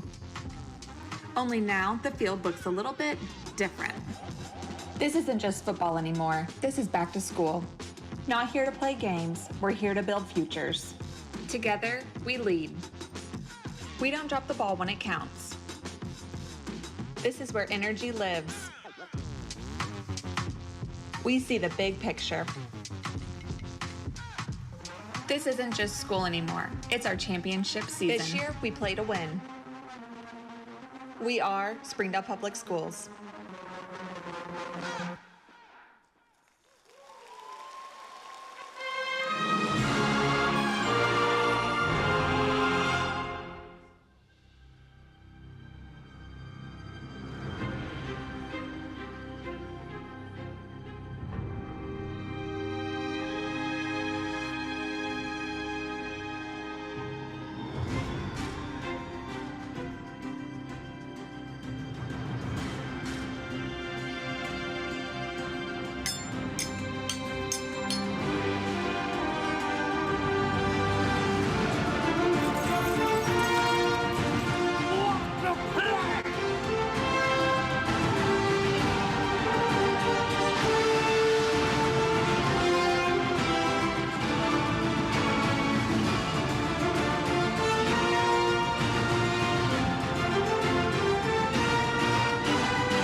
Can I please get the card? Thank you. Oh, okay. In the winner for Best Action Adventure is Hellstrom Middle School, Sonora Middle School, and Walker Elementary. Cleveland's gold.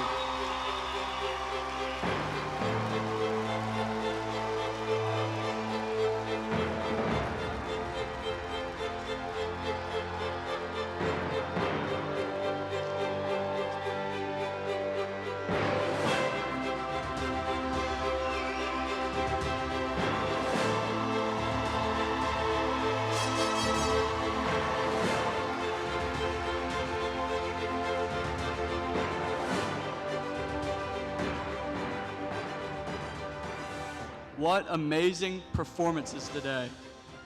And now, before we wrap up with our final band performance, it's time for one more video. Grab your Walkman, organize your Trapper Keeper, blow the PE whistle, put on some lipstick, and don't spill your coffee, because the Breakfast Club just got a full-blown makeover, Central Office style.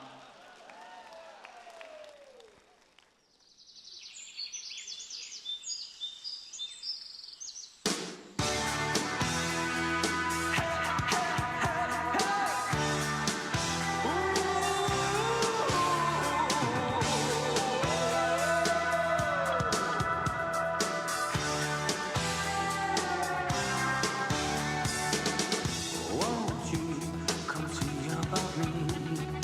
I'll be alone, dancing, you know it, baby. Tell me your troubles and doubts, giving me everything inside and out. Love strange, so real in the dark. Think of the tender things that we were working on. Slow change may pull us apart. When a light gets into your heart, baby, don't you forget about me. Don't you forget about me. Will you stand above me? Look my way, never love me. Rain keeps falling down, down, down. Will you recognize me? Call my name or walk on by. Rain keeps falling down. See you on first day of school. You bet. I'll be alone, dancing, you know it, baby. Going to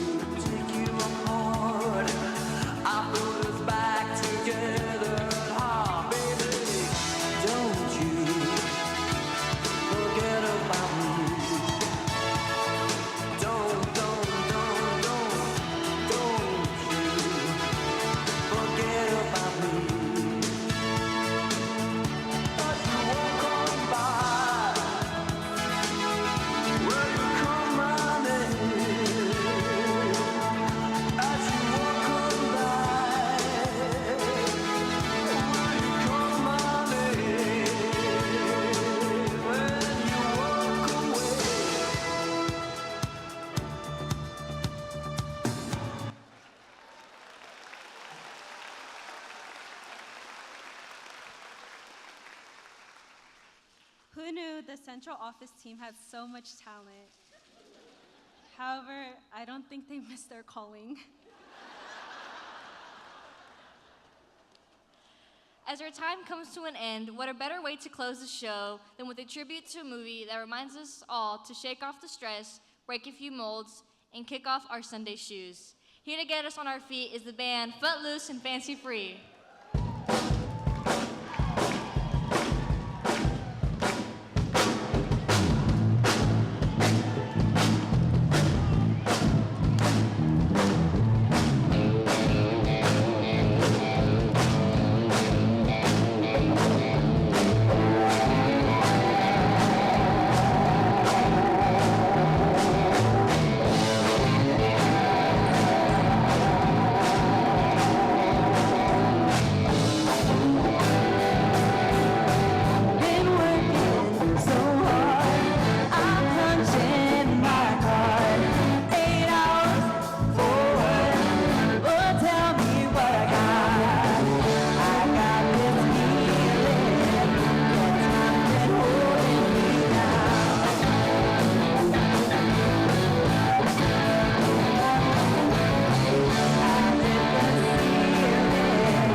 So I'm going off script here, but I'll be short and with permission, of course. But I personally wanted to say thank you to this whole community. I've grown up here and I am who I am because of this community. I may not have had every school or every teacher, but it's the people in this that all around make it so special. And whether it's teachers from my elementary like Coach Cole, Mr. Toomey, Miss Bell, you know, I love y'all. To mentors like Dr. Hendrickson, Miss Still, Miss Harrison, Miss Gibbs, Miss Doss, my school mom, Miss Downham, everybody, Miss Hutchins, I love you all. I wouldn't be here without you guys.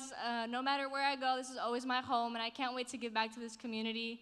So thank you all for an award-worthy afternoon full of celebration, laughter, and unforgettable moments. Happy school year. Again, thank you, all teachers I've had, past and present. Go hard.